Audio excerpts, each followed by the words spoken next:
बिस्मिल्लाहिर्रहमानिर्रहीम। अस्सलाम वालेकुम नाज़रीन, मैं बशर शहजाद हूँ और आप देख रहे हैं मेरा फेसबुक पेज और यूट्यूब चैनल।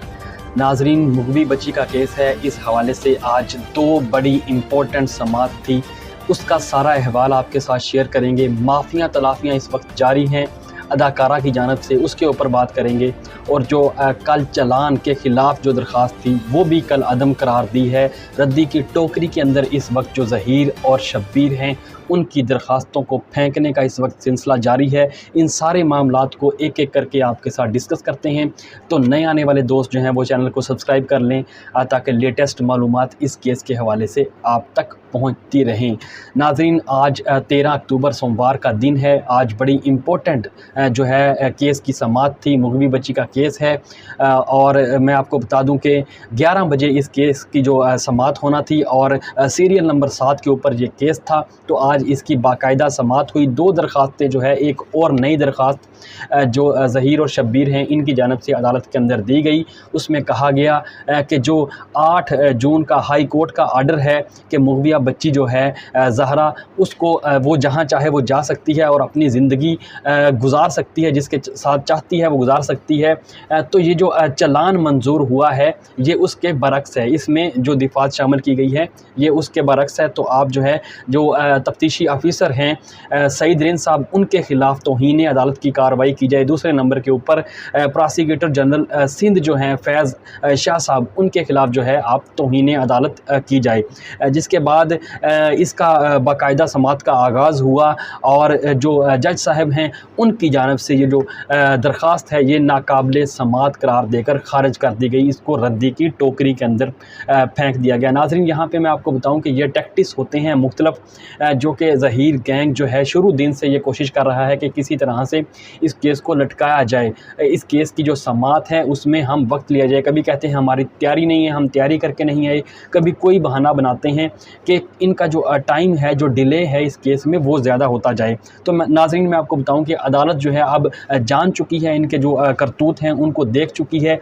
तो अदालत ने नाकाबिले समाअत करार दे दिया है इस दरख्वास्त को और रद्दी की टोकरी के अंदर फेंक दिया है। मैं यहाँ पे चाहूँगा कि जो रिपोर्टर हैं कराची से जो इस केस को बिल्कुल सही अंदाज में रिपोर्ट कर रहे हैं, उनको चाहिए कि लाहौर के अंदर जो इनका ज़हीर गैंग का हेडक्वार्टर है उनके अंदर भी ये जो मुस्तरद की है दरख्वास्त, इसकी कापी जो है ज़रूर भिजवाई जाए ताकि उनकी जो आहें और सिसकियाँ हैं वो ज़्यादा बढ़ सकें और उनको अपने किए के ऊपर थोड़ी सी जो है वो शर्मिंदगी ज़रूर हो कि हमने एक ज़ालिम का साथ दिया बजाय इसके कि हम जो है मज़लूम का साथ देते। तो ये मैं चाहूँगा कि कराची के जो रिपोर्टर हैं वो ये काम ज़रूर करें।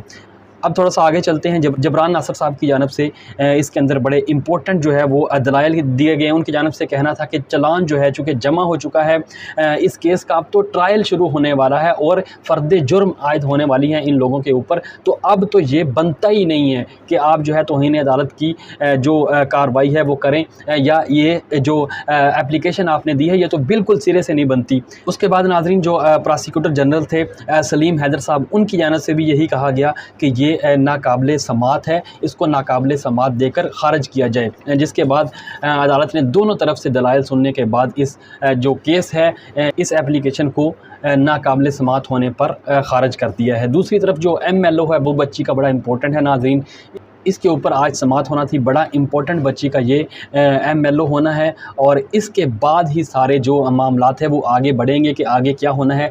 375 की जो दिफात हैं बच्ची के साथ, माइनर बच्ची के साथ जो रेप की दिफात है वो भी इसके बाद ही लगनी है, लेकिन अभी तक इसका फ़ैसला नहीं हो पा रहा।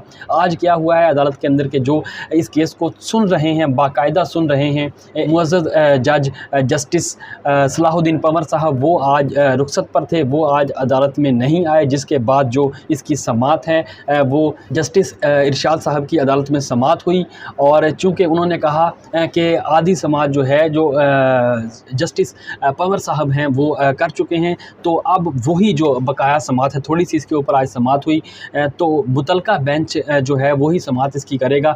तो इसलिए आप जो है नेक्स्ट वीक के अंदर इसकी समाअत दोबारा से होगी। लेकिन मैं आपको बताऊं कि यहाँ पे MLO बड़ा इंपॉर्टेंट है बच्ची का। जब तक MLO नहीं हो पाता, उस वक्त तक जो 375 की जो दफात हैं वो भी नहीं लग सकेंगे। इसके साथ साथ जो बहुत सारे और मामलात हैं वो क्लियर नहीं हो सकेंगे। दूसरी तरफ जो मैं आपको बताऊं कि अदाकारा है उसकी माफ़ियाँ तलाफ़ियाँ इस वक्त जारी है। चैनल के ऊपर बिल्कुल जो व्यूज़ हैं वो नहीं आ रहे, परेशान है कि क्या किया जाए, अब क्या जो टॉपिक है उसको उछाला जाए और उसके ऊपर बात की जाए, लेकिन एजेंडा उनका बिल्कुल नाकाम होता हुआ हमें नज़र आ रहा है। किसी किस्म की उनको कामयाबी इस वक्त नहीं मिल रही और बैकडोर राब्ते उनके इस वक्त जारी है कि किसी तरह से माफ़ी तलाफ़ी हो जाए और इस केस से हमारी जान छूट जाए। लेकिन नाज़रीन मैं आपको बताऊं कि एक चीज़ यहाँ पे कहना चाहूँगा कि आप जितना भी झूठ बोल लें लेकिन सच बोलने वाले भी वहाँ पे मौजूद होते हैं, चाहे वो थोड़ी ही मिकदार में मौजूद क्यों ना हो, लेकिन जो सच होता है वो एक दिन ज़रूर सामने आ जाता है।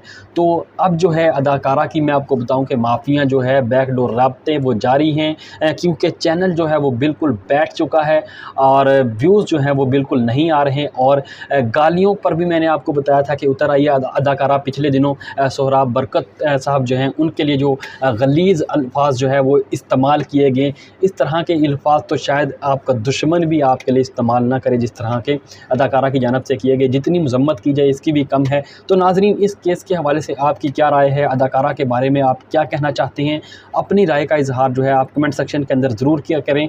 तो ये वो सारी नाज़रीन डिटेल थी आज की इस केस के हवाले से। जो भी कार्रवाई नेक्स्ट वीक होगी वो भी आपके साथ डिस्कस करेंगे। वीडियो पसंद आए तो लाइक करें, शेयर करें, चैनल को आपने सब्सक्राइब कर लेना है ताकि लेटेस्ट मालूमात इस केस के हवाले से आप तक पहुँचती रहें। अब तक के लिए इतना ही। अपने दोस्तों का ख्याल रखिएगा। मुझे इजाज़त दीजिए। अल्लाह हाफिज़।